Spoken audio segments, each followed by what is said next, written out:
Hi, and welcome to FPL First, giving you the latest news, reviews, and social views on everything English Premier League and Fantasy Premier League.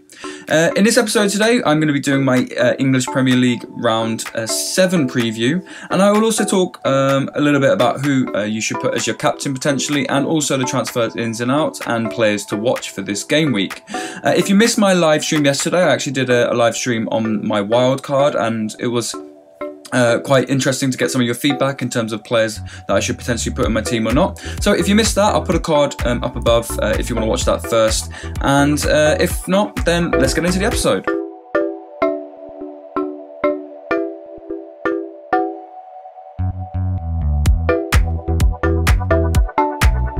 So if this is your first time coming to this channel, thanks very much for stopping by. I do everything English Premier League and Fantasy Premier League, so if this does interest you, then consider watching this video. If you like the content, then you know what to do, subscribe and for future content. If this is not your first time, thanks very much for coming back to another FPL First episode, and yeah, so I'll get into the first part of the episode then.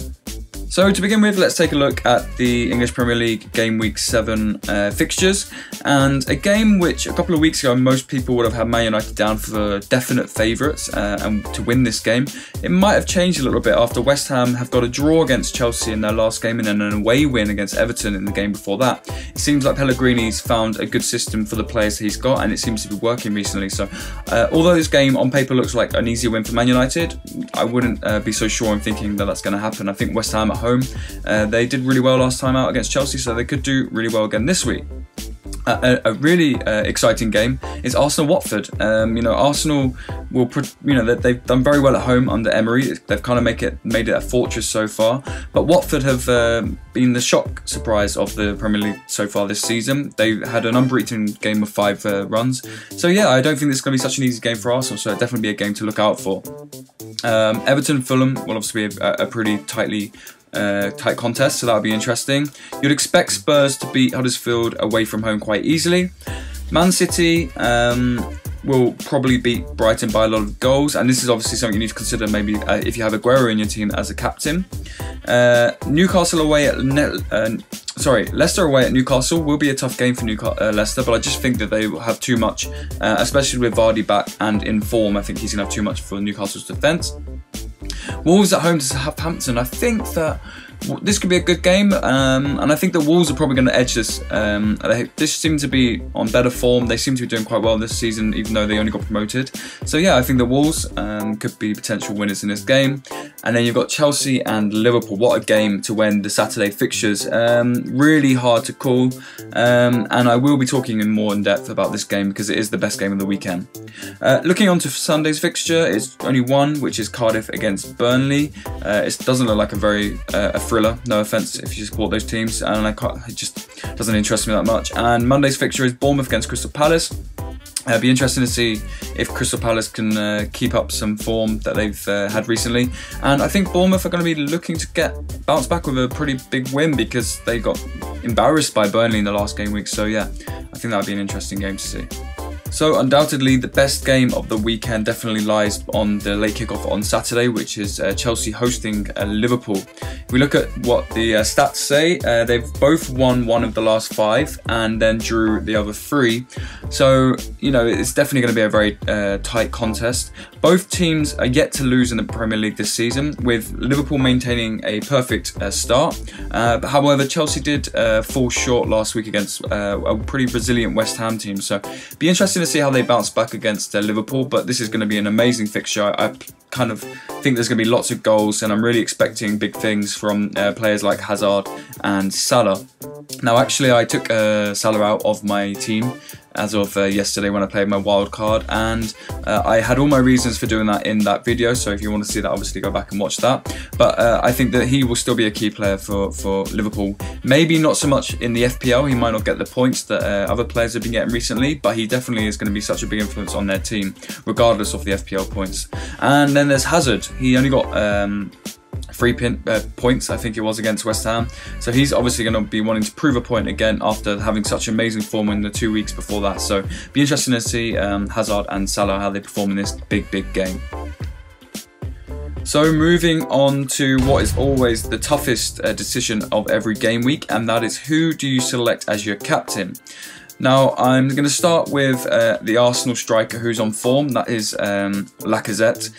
If you have him in your team, I don't think many people have got him in your team, but if you have got him in the team, he could be a good call for your captain this week. I don't think the Watford's defence is going to be able to hold up Arsenal's attack, so I think it's going to be a very open game with lots of scoring. So yeah, I think Lacazette as captain is definitely a good shout.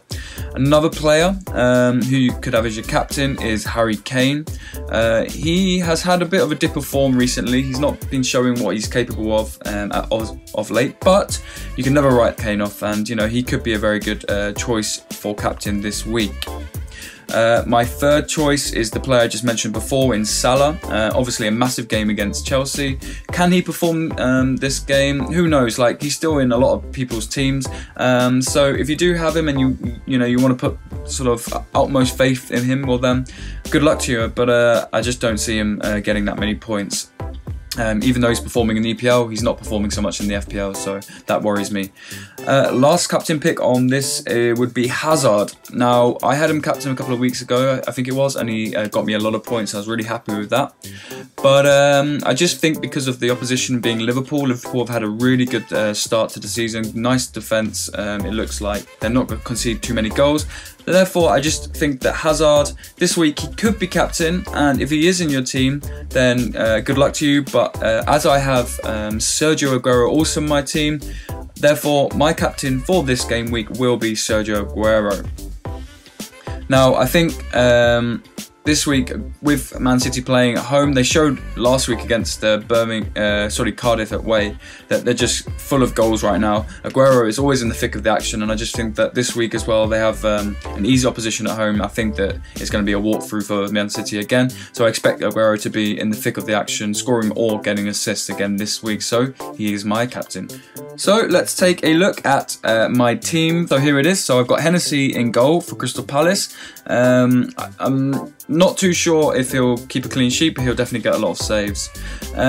My defence is Wan-Bissaka, Alonso and Doherty. I do have Robertson in my team, but I just think with them being away at Chelsea, I don't think that there's going to be...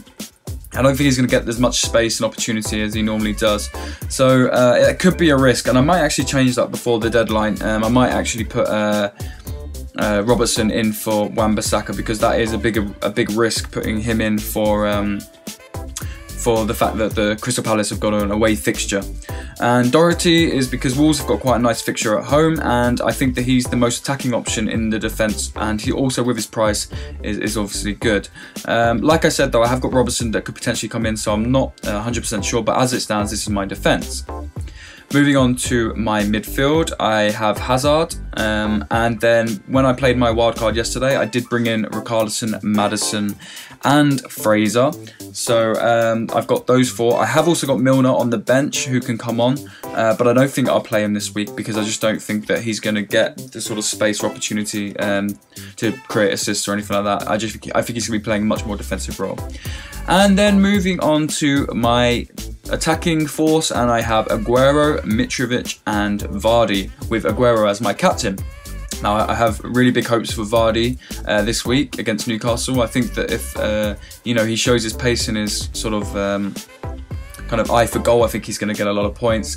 Mitrovic, he's the kind of striker on form behind Aguero, and obviously Aguero is the #1 striker in the FPL this season. So this is my team as it stands. I could change that defence, like I said, because I'm not 100% sure on Wan-Bissaka in my defence. But anyway, this is what it is for now. Okay, so moving on to my player lookout. I already mentioned Kane as a potential captain choice, and that is because he's got to have a run of form coming soon, and he's got goals in him, and everyone knows it. And Tottenham have got Son back now from the Asian Games. Their sort of wingers and attacking players are looking really good. Lamella included is looking really good. You've also got Mora, who's been playing really well recently. So yeah, definitely Kane is a player that you should be looking out for. But the only problem is these 12.4 million cost. It just means you're going to have to take out someone like Eden Hazard, Salah or Aguero to be able to fit him in your team. So that is a problem with Kane.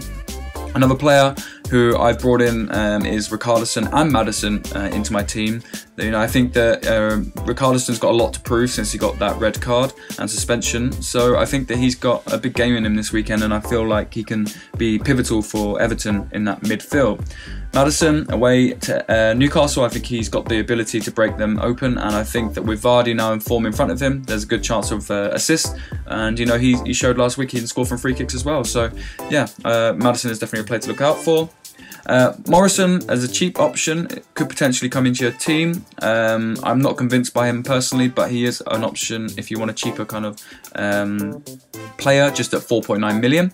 And then lastly, Kyle Walker. I think that now that Mendy's injured, that means that Kyle Walker is definitely going to be playing every game. You can't see any other defence because you know, they're missing their main player in Mendy. So at 6.5 million though, I'm a bit. I think that if you were going to put Walker in, I think most people would be taking out someone like a Robertson, Alonso, or Trippier to be able to afford him in your team. And I just don't think that he's good.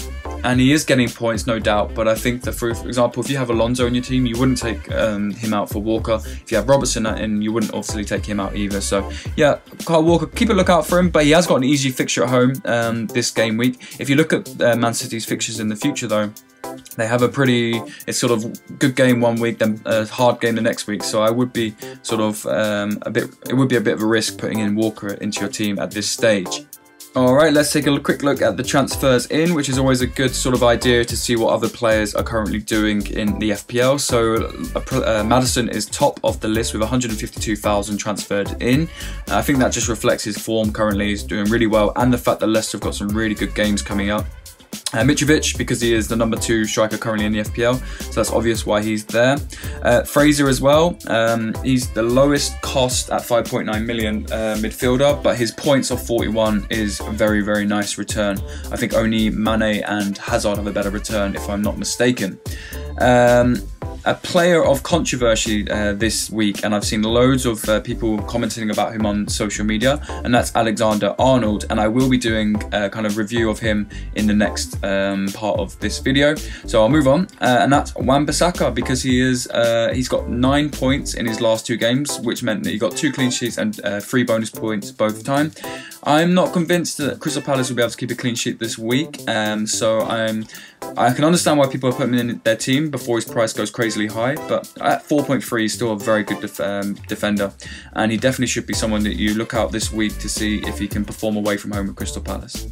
Alright, quick look at transfers out, and pretty obvious with Mendy and Pedro, they're both injured. Mkhitaryan, because he's lost his place to Lacazette in the Arsenal team, and it doesn't seem like he's going to be getting many points or game time at Arsenal in the near future, so that's why he's out. Van Dijk also picked up an injury, and I think Pereira too has an injury, so the 4 players outside of Mkhitaryan, it's pretty obvious it's because they're injuries, and Mkhitaryan is only because he lost his place because of a new formation at Arsenal. Alright, so this is a really crucial part of this episode, and that is my defender comparison. So a lot of people on social media recently have been talking about whether or not putting in Alexander-Arnold into their team. He is also on that list before for most transferred in. So let's have a look at some of the stats then, and I've put Robertson, Trippier, Alonso, Walker, who are a lot of the other defenders that people have in their team. So in terms of minutes played, he is near the top with only Alonso and Robertson playing more game time than him. He has 3 clean sheets, and I think that he must have, I think Robertson must have been subbed off when Liverpool were winning or had a clean sheet, and then Arnold stayed on, so he lost one of his clean sheets. That's the only reason I can explain for why he's got 3 and Robertson has 4. Trippier has no clean sheets, which is a bit worrying, but Alonso and Walker have 3 each, so he's keeping up with Alonso and Walker in terms of clean sheets. Goals conceded, yeah, he's got the best in terms of goal conceded. So yeah, that's pretty good for him. Trippier has the highest conceded with 6, with Alonso 4 and Walker 2. Goal assist, he has 1 goal assist, which is as good as Trippier, but Robertson and Alonso are leading the way in goals assist. And when I was talking about Walker earlier, with him price tag being 6.5, you know, his goal assist there is 0. And if we jump onto the next one, attempted assist is also only 1. So this worries me about Walker because of his price tag 6.5. Yes, very likely to get clean sheets, the odd goal now and then, but in terms of assists, he doesn't really make a lot of chances himself. If we just take a look at Alonso, Trippier and Robertson with 11, 9 and 8, starting from Robertson, that is. Their attempted assists means that they're getting a lot more opportunities of potentially getting assists in the FPL. So obviously Robertson, Trippier and Alonso, that's why I put Trippier in, for example, rather than Walker into my team. Alexander-Arnold, this is the debate that was going on. Do you put Robertson or do you put Alexander-Arnold? Just because of this stat of attempted assists, I would put Robertson in my team rather than Arnold. I did have him in the start of this season, but I took him out and replaced him now with Robertson. So it's mostly because of this stat that I've done that. And also, if we look at sort of game weeks where the players have had over 10 points, Alonso is leading the way with 3, Trippier with 2, and then the other players have all got 1, so he's not lacking behind in terms of that. And then if we look at goals, Trent and Robertson both have no goals so far, but Trippier, Alonso and Walker all have 1 goal to their name. So if the debate is on whether clean sheets, then Arnold is definitely up there with the rest of the defenders, and considering his cheapest price tag would be a good option. However, attempted assists is a worrying sign, being so low compared to the other players, and Walker at that as well. That's why I wouldn't put Walker in my team. So I hope this helped you, and I hope this kind of gave you a bit more information about defenders currently in the FPL and who you potentially might want to put into your team or keep in your team if you already have these players. Alright, moving on to my predictions for the weekend, and I believe that the first game is going to be a draw actually. I think the Man United will probably score, but I think the West Ham will get a goal too, and I think that they're going to struggle away to West Ham with their current form. I predict home wins for Arsenal, Everton, Man City and Wolves, an away win for Leicester and Tottenham, and then I have a draw with the late kickoff with Chelsea and Liverpool. I have a draw on Sunday's fixture with Cardiff and Burnley, and then I have a home win for Bournemouth against Crystal Palace, and because of that I think I might take Wan-Bissaka out my team and put Robertson instead, even though I do think Robertson might concede anyway. And moving on to my Game Week 7 predictions in terms of my bet. So I actually won my bet last week, so if you did follow it, then you would have made nearly £50 if you did put a £5 bet on. My bet this week is Arsenal over 2.5 goals, Aguero anytime scorer, Everton both teams to score, yes. Arsenal game over 9 corners. The Birmingham game, which is Championship, so be careful of that, over 9 corners. And then in the Scottish Premier League, I've got St Mirren, the St Mirren game to be over 1.5 goals. So that would be, it's roughly 10 to 1, so you'd get £50 for a £5 bet. So, but please be aware, this is my personal opinion. It is not guaranteed to happen, and only bet with what you can afford. Alright, so thanks for watching this episode of FPL First. I hope you enjoyed my preview of this week's football and the English Premier League round 7. Wherever you watch it or whatever you're doing for the weekend, I hope you have a great time. And yeah, obviously, if you want to keep in contact with me outside of YouTube, then I'll put my Twitter in the link below. And I will also put some videos for you to check out just below on the screen here. So, my name is Joe, and this has been FPL First.